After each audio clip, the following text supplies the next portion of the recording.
But as the months passed in Chicago, I found myself drawn not just to work with the church, but be in the church.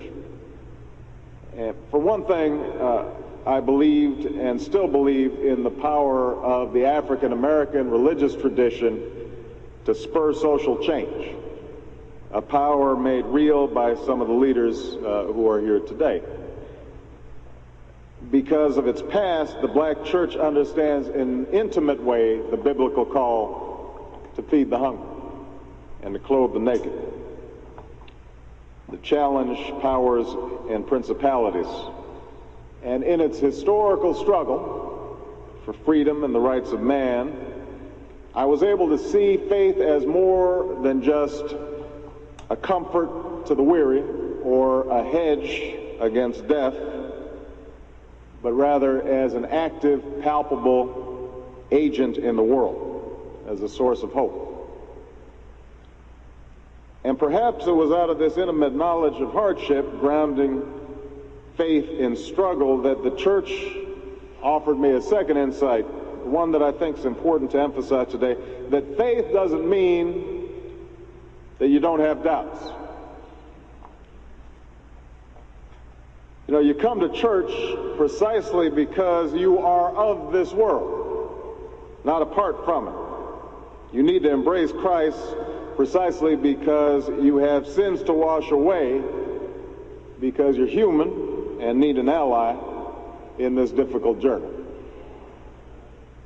And it was because of these newfound understandings that I was finally able to walk down the aisle of Trinity United Church of Christ on 95th Street in the south side of Chicago one day and affirm my faith. And it came about as a choice, not as an epiphany. I didn't fall out in church. Questions I had didn't magically disappear. But kneeling beneath that cross on the south side, I felt that I heard God's Spirit beckoning me. I submitted myself to His will and dedicated myself to discovering His truth. And that's a path that has been shared by millions of Americans, evangelicals, Catholics, Protestants, Jews, Muslims, some since birth, others at certain turning points in their lives. It's not something that sets them apart from the rest of their beliefs or their values. In fact, it's often what drives their beliefs and their values. And that's why, if we truly hope to speak to people where they're at, to communicate our hopes and values in a way that's relevant to their own, then progressives, we cannot abandon the field of religious discourse. Because when we ignore the debate about what it means to be a good Christian or Muslim or Jew, when we discuss religion only in the negative sense of where or how it should not be practiced, rather than in the positive sense in terms of what it tells us about our obligations towards one another, when we shy away from religious venues and religious broadcasts because we assume that we will be unwelcome, others will fill that vacuum. Those with the most insular views of faith, or those who cynically use religion to justify partisan ends. In other words, if we don't reach out to evangelical Christians and other religious Americans and tell them what we stand for, then Jerry Falwell's and Pat Robertson's and Alan Keyes's views will continue to hold sway. More fundamentally, the discomfort of some progressives with any hint of religion has often prevented us from effectively addressing issues in moral terms. Some of the problem here is rhetorical. If we scrub language of all religious content, we forfeit the imagery and terminology through which millions of Americans understand both their personal morality and social justice. Imagine Lincoln's second inaugural address without references to the judgments of the Lord, or King's I Have a Dream speech without references to all God's children. Their summoning of a higher truth helped inspire what had seemed impossible, move the nation to embrace a common destiny. So our failure as progressives to tap into the moral underpinnings of the nation is not just rhetorical, though. Our fear of getting preachy may also lead us to discount the role that values and culture play in some of our most urgent social problems. After all, the problem of poverty and racism, the uninsured and the unemployed, all the problems that are chronicled in this pamphlet are not simply technical problems in search of the perfect 10-point plan. They're rooted in both societal indifference and individual callousness. They're rooted in the imperfections of man. And solving these problems will require changes in government policy, but it will also require a change in hearts and a change in minds. I believe in keeping guns off the streets of the inner city, and that our leaders must say so in the face of the gun manufacturers' lobby. But I also believe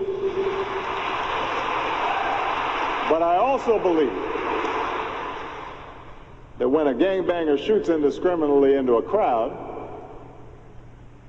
because he feels somebody's disrespected him, we've got a moral problem. There's a hole in that young man's heart, and a hole that the government alone cannot fix. I believe in vigorous enforcement of our non-discrimination laws. But I also believe a transformation of conscience and a genuine commitment to diversity on the part of the nation's CEOs could bring about quicker results than a battalion of lawyers. They got more lawyers than we do. I think we should put more of our tax dollars into educating our poor girls and boys. I think that the work that Marian Wright Edelman has done all her life is absolutely how we should prioritize our resources in the wealthiest nation on earth. I also think that we should give them information about contraception that can prevent unwanted pregnancies and lower abortion rates and help assure that every child is loved and cherished. But you know, my Bible tells me that if we train a child in the way he should go, when he is old, he will not turn from it. So I think faith and guidance can help fortify a young woman's sense of self and a young man's sense of responsibility and a sense of reverence that all young people should have for the act of sexual intimacy. I'm not suggesting that every progressive suddenly latch on to religious terminology. That can be dangerous. You know, nothing's more transparent than inauthentic expressions of faith. As Jim mentioned, you know, the politicians who come and they're clapping kind of off rhythm to the choir. We don't need that. In fact,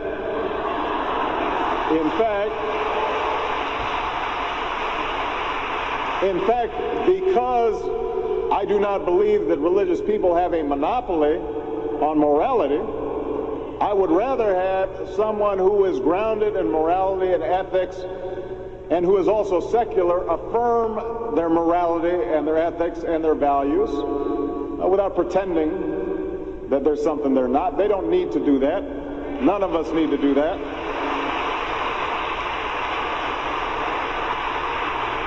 But what I am suggesting is this: secularists are wrong when they ask believers to leave their religion at the door before entering into the public square. If Frederick Douglass, Abraham Lincoln, Williams Jennings Bryan, Dorothy Day, Martin Luther King, the majority of the great reformers in American history were not only motivated by faith, but they repeatedly used religious language to argue for their cause. So to say that men and women should not inject their, quote, personal morality into public policy debates is a practical absurdity. Our law is by definition a codification of our morality, much of it which is grounded in the Judeo-Christian tradition. Moreover, if we progressives shed some of these biases, we might recognize some overlapping values that both religious and secular people share when it comes to the moral and material direction of our country. We might recognize that the call to sacrifice on behalf of the next generation, the need to think in terms of thou and not just I, resonates in religious congregations all across the country. We might realize that we have the ability to reach out to the evangelical community and engage millions of religious Americans in the larger project of American renewal. And some of this is already beginning to happen. You know, pastors, friends of mine like Rick Warren and T.D. Jakes are wielding their enormous influence to confront AIDS, third world debt relief, and the genocide in Darfur. You've got religious thinkers and activists like our good friend Jim Wallace and Tony Campolo, who are lifting up the biblical injunction to help the poor as a means of mobilizing Christians against budget cuts to social programs and growing inequality. And by the way, we need Christians on Capitol Hill, and we need Jews on Capitol Hill and Muslims on Capitol Hill. When you've got an estate tax that is talking about $1 trillion being taken out of social programs to go to a handful of folks who don't need it and weren't even asking for it, we need an injection of morality into our political debate. You know, across the country, individual churches like my own and your own are sponsoring daycare programs and building senior centers and helping ex-offenders reclaim their lives and rebuilding the Gulf Coast in the aftermath of Katrina. So the question is, how do we build on these still tentative partnerships between religious and secular people of goodwill? It's going to take more work, a lot more work than we've done so far. The tensions and the suspicions on each side of the religious divide will have to be squarely addressed, and each side will need to accept some ground rules for collaboration. While I've already laid out some of the work that progressive leaders need to do on this, I want to talk a little bit about what conservative leaders also need to do. Some truths they need to acknowledge. For one thing, they need to understand the critical role of the separation of church and state in not just preserving our democracy, but the robustness of our religious practice. You know,